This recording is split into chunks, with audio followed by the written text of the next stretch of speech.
It's a rough ride aboard a 737 on descent to New Orleans.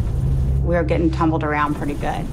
A violent thunderstorm has caught the pilots off guard. Mayday, mayday, TACA 110. We're in the middle of a storm. We're talking about the equivalent of an atomic bomb going off. Everything went black. All the alarms start sounding in the cockpit. We lost an engine. Both engines. With no thrust, the plane won't get far. I don't think I will make it. I don't have any power on the engines.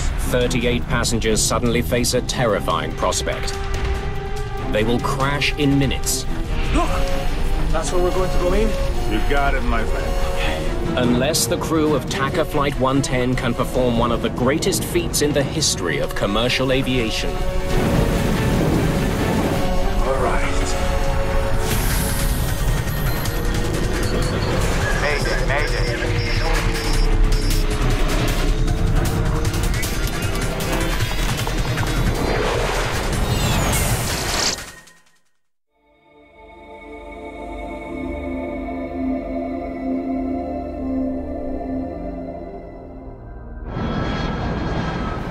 A brand new Boeing 737 is making its way through heavy thunderstorms and hail 30,000 feet above the Gulf of Mexico.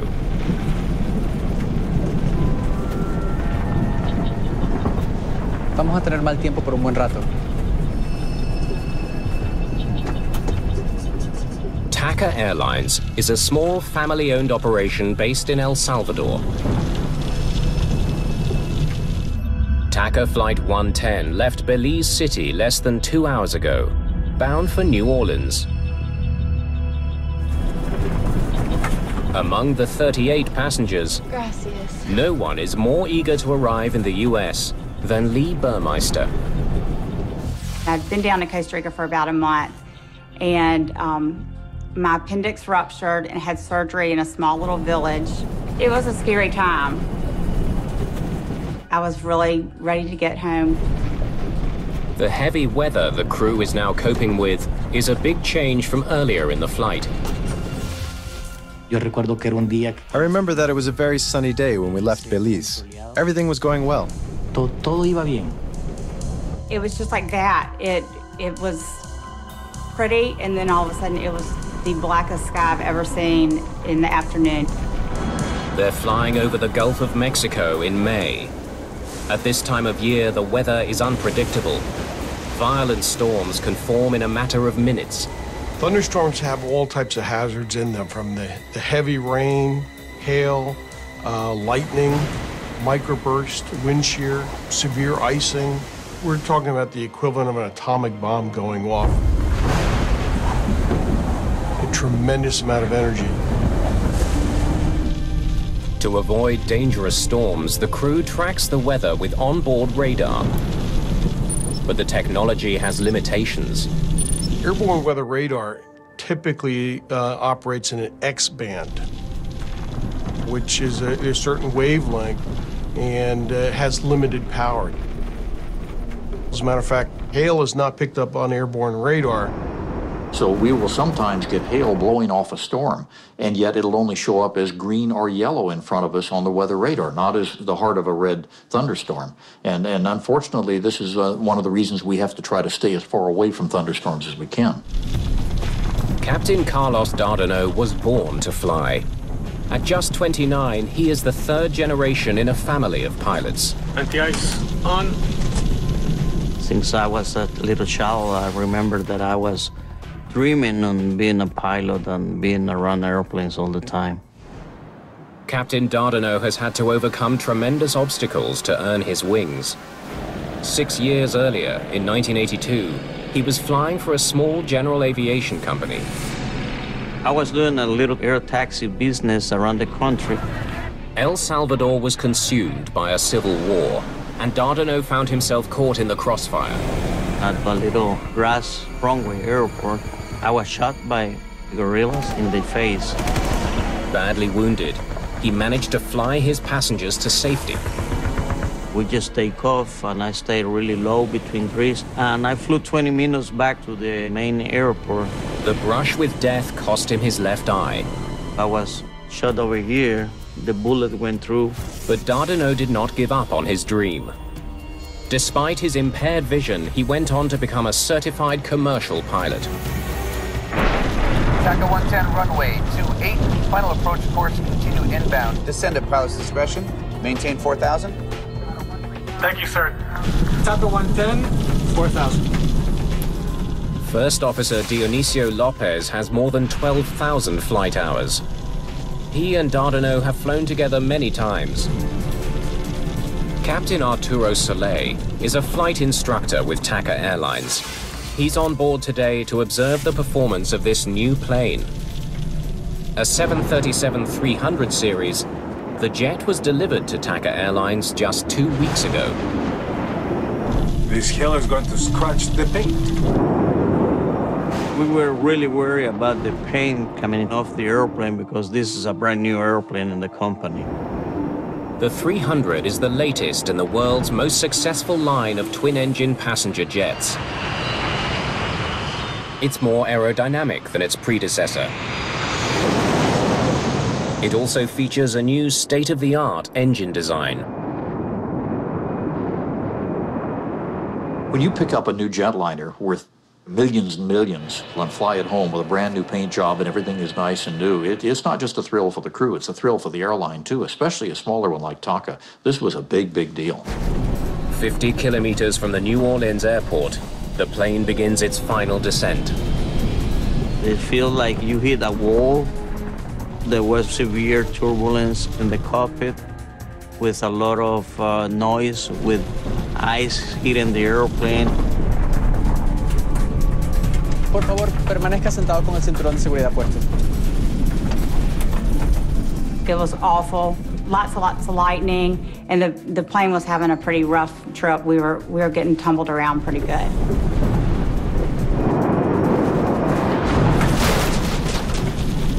As the flight attendants take their seats. Flight attendants, please take your seats.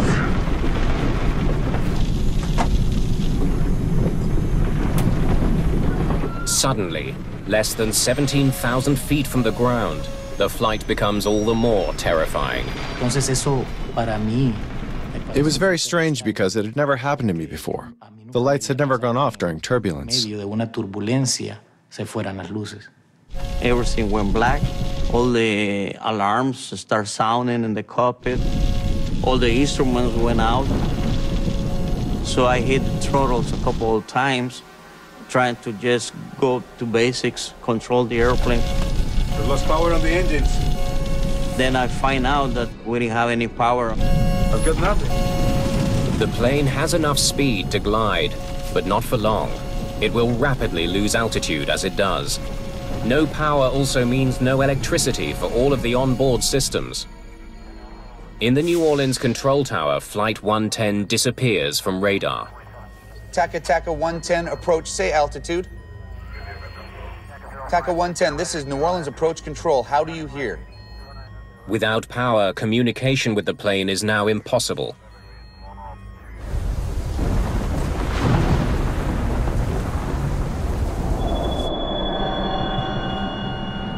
It's really quiet. There aren't any engine sounds. There aren't any lights. It feels like you're in a dark room without any power.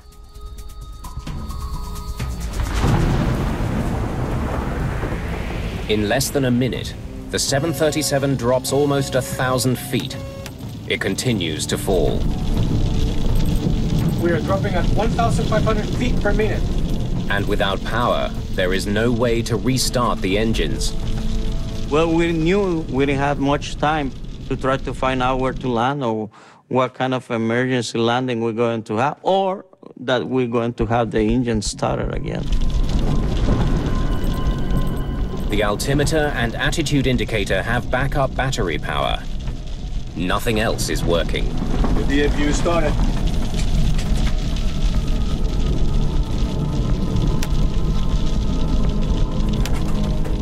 The APU, or Auxiliary Power Unit, is a backup generator that provides emergency power to vital systems. But starting it takes time. And with each passing second, TACA Flight 110 falls closer and closer to the water below.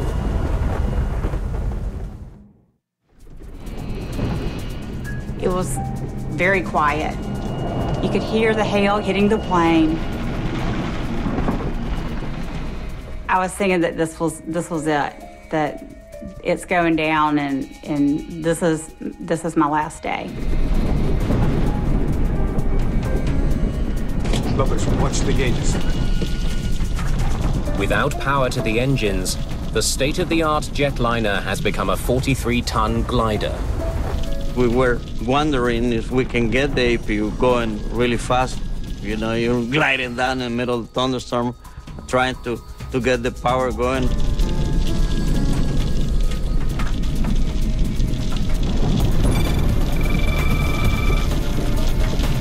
APU's up and running. Y cuando regresaron las luces, when the lights came back on, I was relieved. I thought it was something temporary. No big deal. pero que no va a pasar para más. The APU is now providing emergency power to the plane's systems. But the engines are still not running. To fire up the powerful turbofan engines, the crew must follow the procedure for a complete engine restart. Fast to idle, and fuel levers off.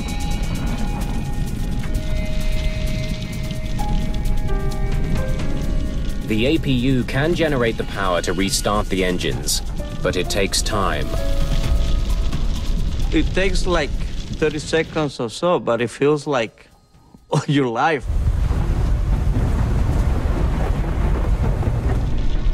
Programa day to New Orleans. Get us out of this storm and onto our runway. Mayday, Mayday, TACA 110. We are in the middle of the storm, sir. We need vectors to the runway now, sir. We lost an engine. Both engines. Both engines, sir. Both engines. Understand both engines, TACA 110, roger. The controller knows he needs to get the plane on the ground as soon as possible, even if it means sending it to another airport. TACA 110, roger. Turn left heading 280. Vectors to Navy calendar runway 22. Flight 110 is still 32 kilometers from New Orleans. The stricken plane has a better chance of landing at a US naval base 27 kilometers away. But the plane will not make it to any airport unless the crew gets the engine started. 29, 30, hit it.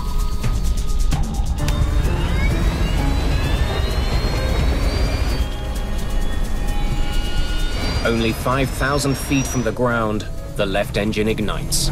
Speed.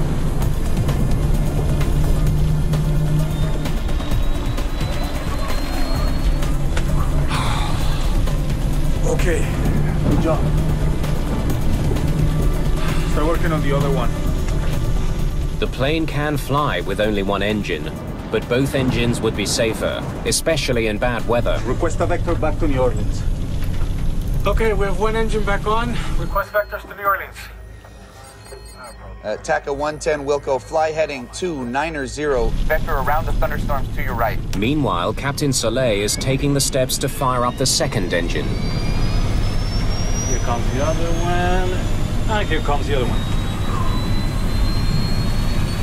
Speed. All right. And you got both of them. With both engines back, it appears the crisis is over. Okay, sir, we have both engines back now. We really appreciate what you've done for us. We are going to go down to 310. For the engines to come back on, it really didn't make anybody feel that much better. We are still in a mess. Look, I don't feel any power. Why don't I feel any power? Something's wrong. The engines appear to be running, but they're not providing any thrust. Sucker's not started. Then the gauges show that the engines are overheating. They're burning up from the inside. The risk of a catastrophic engine fire now leaves Dardanot no choice. He must do something no pilot would ever want to do. Shut down both engines for good. Once again, the plane is without power, and falling fast. We knew that we don't have any possibility to restart the engines, and then we had to start looking for some place to land. The plane is quickly closing in on 3,000 feet. At the rate it's dropping, it won't make it to New Orleans. Okay, where do I put this thing down? Visibility begins to improve when the plane breaks through the storm clouds. But it's still raining, and Dardanelle has less than 3 minutes to find a place to land. I was seeing just swampy land all over the place. New Orleans is surrounded by canals and lakes. The city is protected by a system of levees, man-made barriers designed to prevent flooding. It's no place to try to land a 737. We don't have power on the engines. TACA 110, I'm gonna vector you to Lakefront Airport. You're only 11 miles from Lakefront. I don't think I will make it. I don't have any power in the engines. I guess we'll have to go down. We're going to declare an emergency. We're gonna have to decide where to put this thing. TACA 110, do you have visual reference to the ground at this time? Yes, sir. TACA 110, there is an interstate highway directly ahead of you at 12 o'clock and 7 miles. Let's see what it is. Landing on a highway may be Dardanelle's only option. It was probably a possibility, but you always know that the freeways are full of cars. I said, no way I'm going to try to land in the highway because we'll kill many more people. So that was not our option, really. 11 years earlier, a Southern Airways flight facing a similar emergency was forced to land on a highway in Georgia. The crash landing killed 9 people on the ground and 63 people on board the plane. I don't think we're going to be able to make it there. You're 6 miles away from Lakefront Airport. Can you make it there? No, sir. We're at 2,000 feet and losing altitude. The crew only has one option left. I guess I'm going to have to make a ditching here, sir. They must take their chances and put the plane down on the water. TACA 110, roger. Whatever you need to do, sir. And that was about the last communication with the tower. Then we were like 1,500 feet when that was going on. This is New Orleans Tower. We have an inbound 737 probable ditching. 45 souls on board. The Coast Guard is immediately deployed. Dardanelle plans to put the plane down in the canal directly ahead of him. Okay. There. Put it down softly.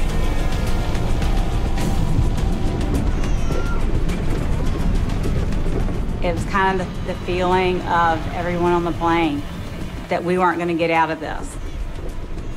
It was a doomsday kind of feeling. And this was it. Oh, excuse me, what's going on? Lo siento, pero no tengo más información en este momento. The stewardess's body language, I didn't even have to understand what they were saying. You could just see them in distress. The 737 can only stay in the air for another minute.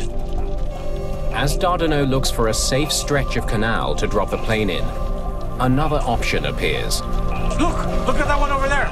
And then Lopez saw the levee parallel to the canal that we were making the approach on. Should we put it down on the grass? Yes, boss. The levee is much shorter and narrower than a runway, but it looks safer than the water. That's where we're going to go in? You got it, my friend. They will have to act fast to get there. Prepare the cabin. No te da tiempo. You don't even have time to think about being scared. So I can't say I was scared. We had to start preparing the cabin. Empezar a trabajar en la cabina. La cabeza entre las rodillas y agarren los tobillos. I had to assume crash position, and it was really difficult for me because I had just had surgery. Are you kidding me? And I had stitches going up the middle of my stomach. Stitches. Operation. Passengers only have seconds to prepare. Los pasajeros se tenían que quitar los zapatos, se tenían que... The passengers had to take off their shoes, their jewelry. They had to put their shoes under the seat in front of them. So we went through the whole emergency checklist. Teníamos que trabajar. Air traffic control can no longer pick up the low-flying 737 on radar. The controller asks other planes to look for it. 6 to Kilo Alpha. If you could check your east just slightly to the south 3 to 4 miles, we lost an aircraft down there, 737. If you could let me know what you see. Roger. Kilo Alpha to 6. I'll see what I can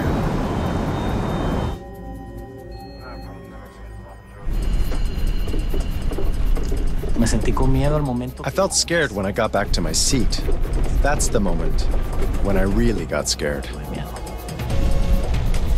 Okay, put the gear down. All right. But Captain Dardanot is still flying towards the water. Well, the levee was parallel to my right. To have any hope of landing on the levee, he needs to make a sudden and dramatic course correction.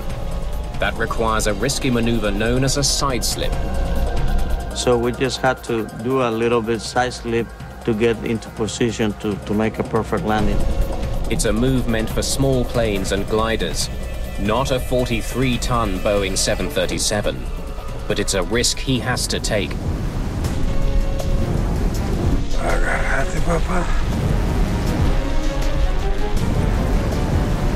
I prayed. I was in disbelief that this was happening. Only 700 feet separate the plane from the ground. Without engines, the pilots have no thrust reversers to slow the plane when it touches down. Dardanot has an additional challenge. With only one eye, he's unable to gauge depth as he speeds towards the narrow, rain-soaked strip of grass. Oh, God. Oh, God. I was prepared for the plane to blow up and explode. I was prepared for a tragic event and mentally had said goodbye to my family. This is it. There's a high cement wall in front of the levee and a steep embankment on the left. There may not be enough room to land. Watch out for the wing on that side. I see it. Come on. Aquí te tengo, baby. Aquí te tengo.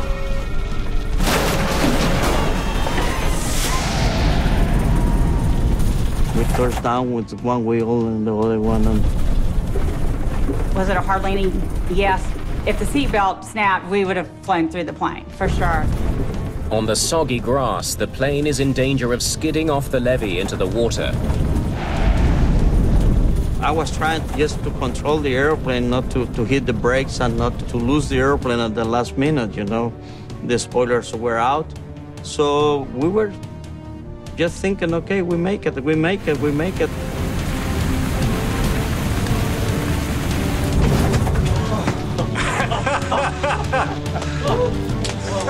Very good. Very good. Very good, sorry. Very good, my friend. It was surprise. It was a hard landing, but it was a nice landing, just to be alive.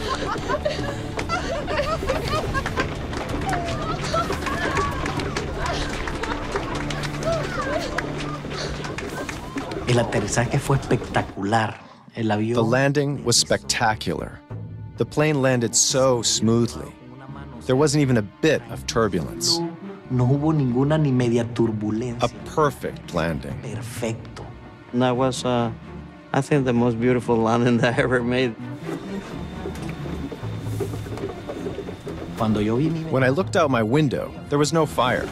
So I immediately opened the door and deployed the slide. Salió el tobogán. Rápido, por la salida más cercana.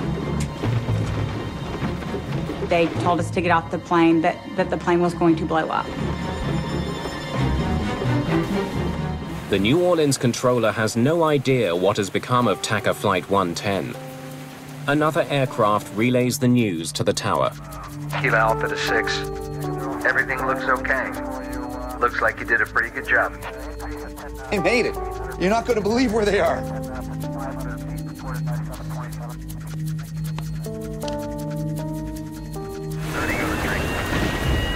For the first time in history, A 737 without any engines has landed safely outside of an airport.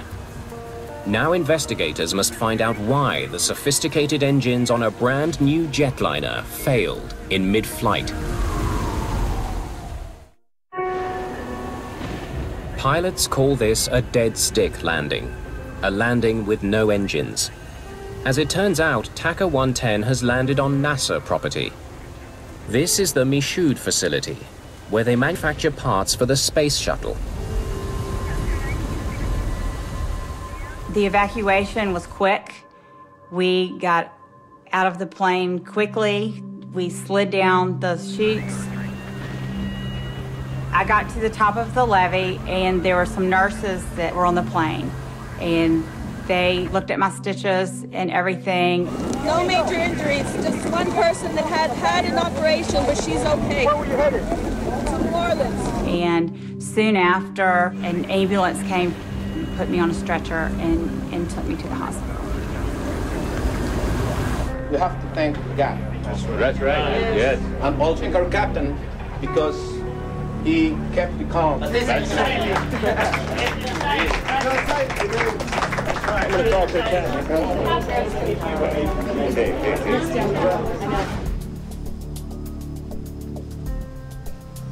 Now that's not something you see every day. Within hours of the emergency, investigators arrive and begin examining the damaged plane.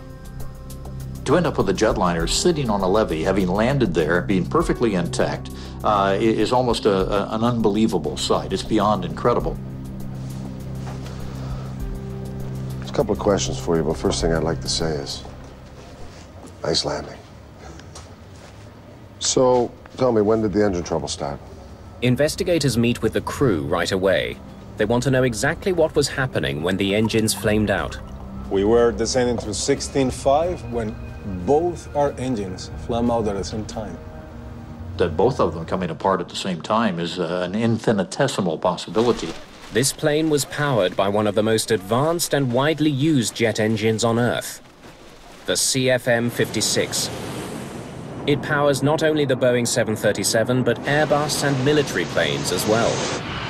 The CFM56 is just a marvel of current engineering aeronautically. There are thousands and thousands of them out there, and they almost never ever fail. But 2 CFM56s had failed on this one plane alone. Investigators desperately need to know why. I haven't flown through too many storms that intense. They turn their attention to the weather conditions. It's considered a very rare occurrence for engines to have flamed out in flight. And therefore, the concentration was on what possibility would cause this. Is there an environmental effect, since they were flying through rain and hail? Tell me about the storm. The winds were fierce. There was so much rain and hail, we could barely see out the window. Dents in the fuselage revealed that the plane was struck by hail almost an inch in diameter. If the hail was strong enough to damage the exterior of the plane, investigators wonder if it crippled the engines as well. A turbofan engine is made up of a system of fans and blades. A large fan brings air into the engine. A series of blades compresses the incoming air, which mixes with fuel to ignite, spinning the turbines deep inside the engine. The first thing you look for is to find the parts and then look in the front and the back of the engine to determine if there's damage that might explain something has gone in the engine or something has broken inside the engine. To peer inside the engine, they use a borescope. This is where you put the little TV camera on the end of a scope of some sort. You can look in the internal hot section of the engine and see what they could see. No hail damage to the compressor that I can see. Keep going deeper. Let's see what's at the center. But the turbines deep inside the engine are charred. Look at this. Turbines are almost completely melted. When the engine overheats, if the overheat is allowed to occur long enough, then it will cause melting of the turbine blades. So when did you get the temperature warning? The engines started to overheat right after we started them. And the damage to the turbine, which is the melting of the blades, means that you can no longer produce thrust out of that engine. The charred turbines do not explain why the engine stopped working in the first place. For some reason, Flight 110's engines had quit, restarted, and only then burned up. But before the search for answers can continue, investigators are confronted with another problem. The plane is starting to sink. It can't stay here much longer. Maybe NASA has some ideas. The levee was never meant to support 43,000 kilograms. A jetliner has an awful lot of weight on a very small footprint. You leave a plane there for 2 or 3 days, you may have it mired up to its hubcaps. There was barely enough room to land the plane on the levee. Getting the plane off of it could be even more challenging.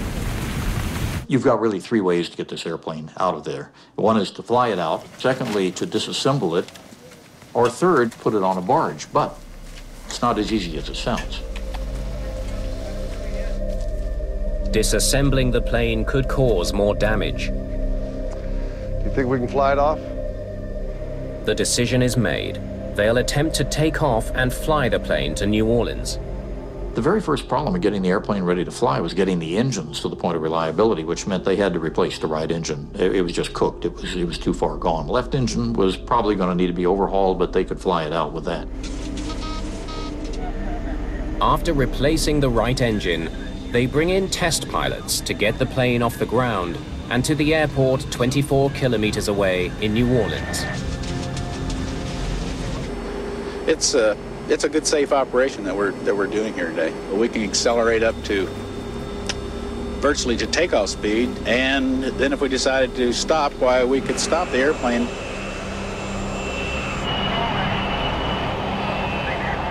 With no passengers and very little fuel to weigh the plane down, it reaches takeoff speed in just 365 meters. The investigation at the emergency landing site comes to a dramatic end. In most scenarios in which an airplane comes down in the wrong place but is still intact, you probably never get it out that way. This just happened to be amazing luck. Hey guys. Investigators must now try to figure out why the engines failed in mid-flight. If rain caused them to shut down, thousands of other planes are at risk. This was an incredible situation because these engines are just too reliable. Did they go through a thunderstorm? Well, that's not supposed to do it, so what happened? The CFM56 engines are designed to withstand a heavy rainstorm. Most water is diverted away from the core while in flight. Whatever makes it inside should evaporate or drain from the engine. The engines were sent back to the GE test facility in Ohio, where they have the test facilities that can recreate water ingestion testing. If some hidden design flaw caused the engines to fail, investigators need to find it. They hope water ingestion testing can provide some answers. Once they got these engines in the shop and started testing them, the very first thing was to go to the FAA standard, the way FAA had tested them in the past and what had been approved. Okay, let's see what they can handle. You basically spray water from nozzles into the inlet of the engine. And the amount of water you adjust in percentage to the amount of air to simulate flight conditions. Despite rigorous water testing, the engine does not flame out. Like we thought, wasn't the rain. Nothing went wrong. The engine continued to run. So obviously something else had happened. So they needed to examine this in much more detail. Was there something more severe about the weather? We lost an engine. Both engines. Both engines, sir. Investigators study all available data on the storm that somehow brought down TACA Flight 110. That was more than a thunderstorm, it was a hailstorm. In the case of the TACA, we had basically a frontal system to the north, some very strong winds in the vertical producing several hail events. And in the southern latitudes, you don't typically see too many hailstorms. So it was abnormal. The engines are designed to ingest water, but investigators are unsure if hail acts differently from water inside the engine. They never thought about hail getting into the core. Hail is only created in a thunderstorm. It basically starts as a raindrop. It goes up above the freezing level, freezes, becomes a piece of ice. Then as it gets heavier, drops back down below the freezing level, coats another layer of water around it, and gets back into the updraft again, brought to higher altitudes, and refreezes. So hail is multiple layers of ice that forms on a particle.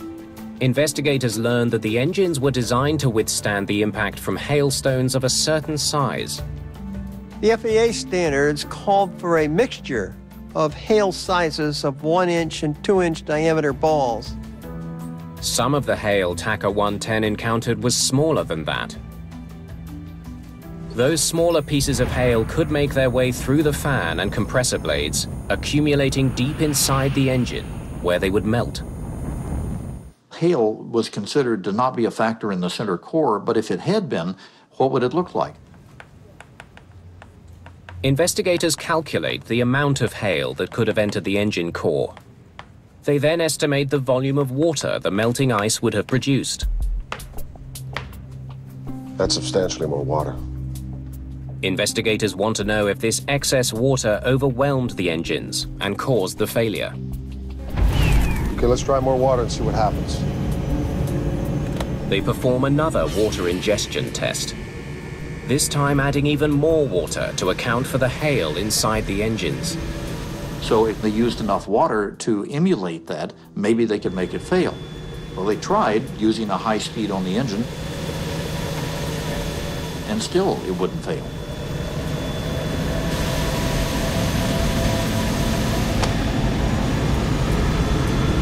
Okay, what are we missing? Or whether there's something unique about the engine operation itself that might have contributed to the engine losing power. Engine performance figures from the flight data recorder give investigators a new lead. Just before the flame-out, engine power was down to 35%.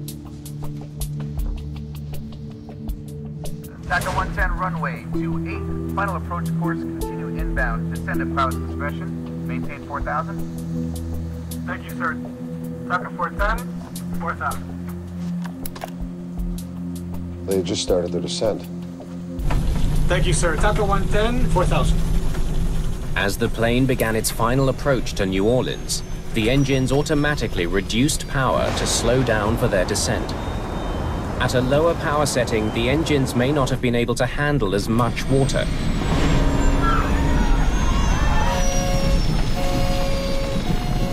We've been testing everything in accordance with the normal FAA methodologies at high speed on the engines, but these guys were in descent to New Orleans. They repeat the test, this time with less power to the engines. So we want to see what happens when we add the same amount of water, but with the engines powered down to 35%, okay?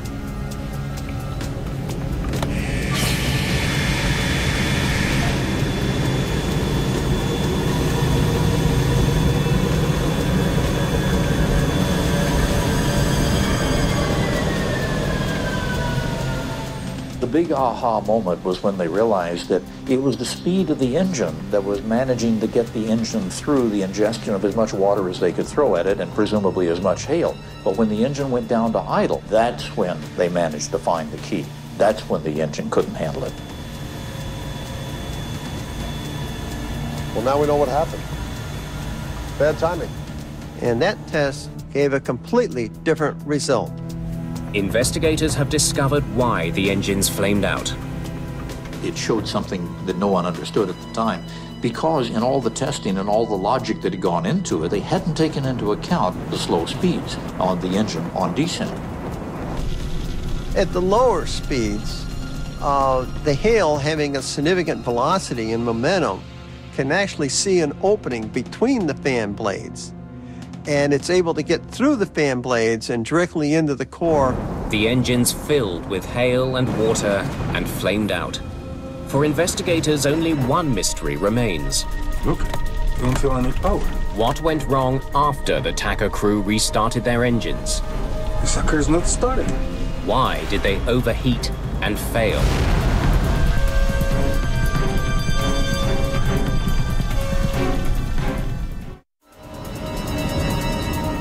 When the engines on the 737 flamed out, the crew knew they had to act fast. We've lost power on the engines. To have any hope of restoring engine power, they first needed to get the APU running. Get the APU started. Since the engines were no longer spinning, they had stopped ingesting air and water, but a successful restart was far from guaranteed. If you do not have all the proper conditions, you can get what's called a hot start, which means that you have too much fuel for the amount of air going into it, and the flame will now migrate into the turbine, where it could overheat it. After studying the engine data from the flight recorder, investigators conclude that the overheating and ultimate failure of the engines was in fact due to a hot start.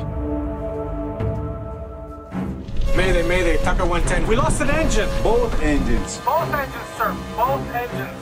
With his engines flooded with fuel and no time to properly drain them, Dardanot hit the ignition switch.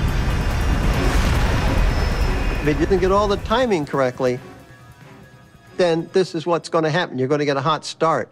I can't be critical of a pilot in that condition. That aircraft is coming down. Rain and hail from an intense storm crippled a modern passenger jet and nearly led to disaster. Investigators must find a way to make sure it never happens again. One of the beauties of aviation and aviation safety is when we find there's a problem, everybody works together to solve it. And in this case, the problem indicated a need for an engine change, not a complete design overhaul, but just a few tweaks. But that was done almost immediately, much to the credit of everybody involved. The shape of the engine nose cone and the spacing of the fan blades are modified in order to better deflect hail away from the core. Also, additional bleed doors are added to drain more water from the engine. That sort of thing hasn't happened again, and there are thousands and thousands of these engines flying every day for hours and hours and hours. Within a year of the incident, 737-300s around the world are retrofitted with the upgrades. The plane involved in the daring landing is back in service within a month. Look at that one over there. That's where we're going to go in. You got it, my friend. The crew's actions on Flight 110 are legendary in the aviation world. The decision-making at the very end, when they were going to put it in the canal and saw an opportunity to put it on dry ground and did so, that was superlative. It was the decision-making. Investigators credit the calm nerves and determination of Captain Dardanot. Watch out for the wing on that side. I see it. For avoiding what could have been a fatal disaster.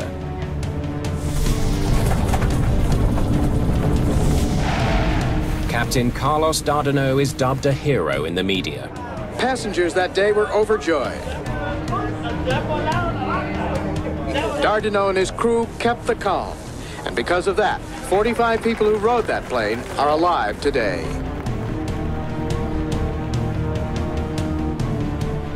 Today, the Dardanot family tradition continues. Carlos's son and daughter have followed in their father's footsteps, both becoming pilots. At the beginning, I was mad when I was shot. I lost part of my vision, and then I had this accident that everything went well. And 20 years later, I have a career, I have a good life, and life is for a reason is for life.